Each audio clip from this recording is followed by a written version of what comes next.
pessoal, tudo bem? Uma das queixas mais comuns que levam o paciente ao médico pneumologista, indiscutivelmente, é a tosse, né? Esse sintominha chato, esse sintominha muitas vezes até persistente, que incomoda e até altera muito a qualidade de vida das pessoas. Então, é muito frequente os pacientes procurarem o médico pneumologista por quadros de tosse, né? Então eu vou colocar aqui quando que a gente deve se preocupar com a tosse, né? Primeiro ponto que eu gostaria de enfatizar, assim, a tosse, na maioria das vezes, né, ela é uma resposta do organismo a alguma agressão ao sistema respiratório, né? Então se tem alguma coisa ali incomodando o sistema respiratório, né, o organismo, na maioria das vezes, ele reage com tosse, né? E as causas de tosse são causas diversas, existem inúmeras causas de tosse, né? Por isso que muitas vezes é muito complicado quando um paciente entra em contato com você e diz assim: doutor, eu estou com uma tosse, será que você não pode me passar algum remédio? Será que você não pode me dar um xarope? Será que você não pode passar alguma medicação para melhorar essa tosse, né? Então esse é um primeiro ponto que eu gostaria de enfatizar. A tosse, né, ela é um sintoma clínico, a tosse não é uma doença, né?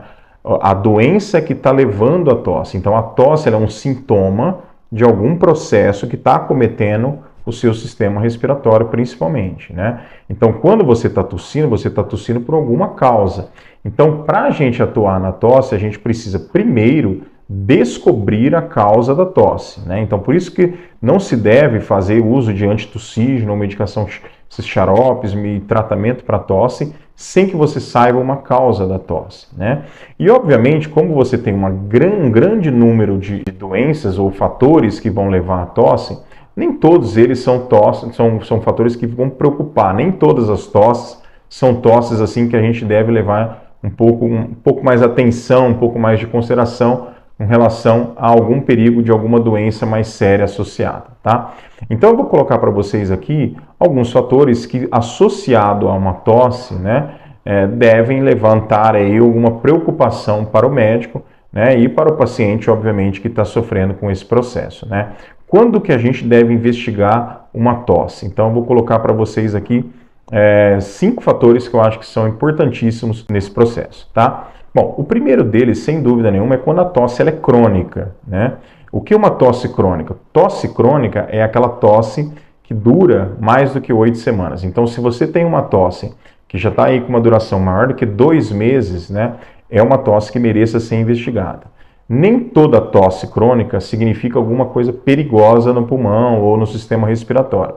Na grande maioria das vezes, inclusive, não é um processo muito grave, né? Mas é uma tosse que precisa ser investigada e precisa ser tratada adequadamente, porque ela já está durando aí 8 semanas. Então, existe uma causa por trás que precisa ser identificada e tratada. Então, sempre quando você tiver um quadro de uma tosse acima de 8 semanas, o que caracteriza uma tosse crônica, isso precisa ser investigado, tá? Segundo, quando você tem tosse associada a febre, né? Então, se você tem esses sintomas, tosse com febre, também é um fator que precisa ser olhado com calma, né? Por quê?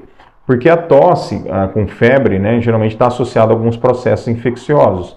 Dentre eles, por exemplo, pneumonias. Pode ser só uma infecção viral, mas você pode ter pneumonias, tuberculose, que são doenças que precisam ser olhadas com calma, tá? Então, tosse com febre merece atenção, tá? Tosse com falta de ar. Quando você tem tosse e falta de ar, também é um fator que precisa ser investigado, principalmente na busca aí de alguma doença pulmonar crônica, né, que às vezes está subdiagnosticada, ou até de um processo infeccioso que esteja acometendo o pulmão de maneira aguda, tá?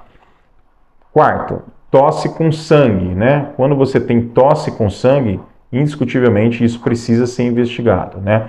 E a tosse com sangue, ela pode vir com sangue vivo, né? O paciente tosse e sai aquele sangue vivo, fenômeno que a gente chama de hemoptise, ou até uma tosse que sai aquela secreção com sangue, tá? Essa secreção com sangue também precisa ser olhada, porque a tosse com sangue pode estar associada a algumas doenças, como tuberculose, pensando na possibilidade de ser uma doença infecciosa, ou até algumas condições mais graves ainda, como câncer de pulmão, né? Então, tosse com sangue não é normal, e sempre que você tiver sintoma, precisa ser investigado, tá? E quinto e por último, quando a tosse vem acompanhada de emagrecimento, né? Então, se você está tendo aí uma tosse com emagrecimento progressivo, também é uma tosse preocupante que precisa ser investigada, tá? Por quê? Porque isso pode, sem dúvida nenhuma, quando você tem algum tipo de sintoma de tosse com emagrecimento progressivo, é bem provável que você tenha aí uma doença crônica acometendo o seu sistema respiratório, que está levando a esse processo, e essas doenças muitas vezes precisam ser feito um diagnóstico rápido. Um exemplo maior, sem dúvida nenhuma, e mais preocupante, é o câncer de pulmão. Tá? Então, esses são 5 fatores que a gente precisaria se preocupar na tosse. Tosse crônica, tosse com febre, tosse com falta de ar associado, tosse com sangue e tosse com emagrecimento associado. Ok? É isso. Se você gostou desse conteúdo, deixe um like e se inscreva no canal e compartilhe essas informações com amigos e parentes aí. Muito obrigado.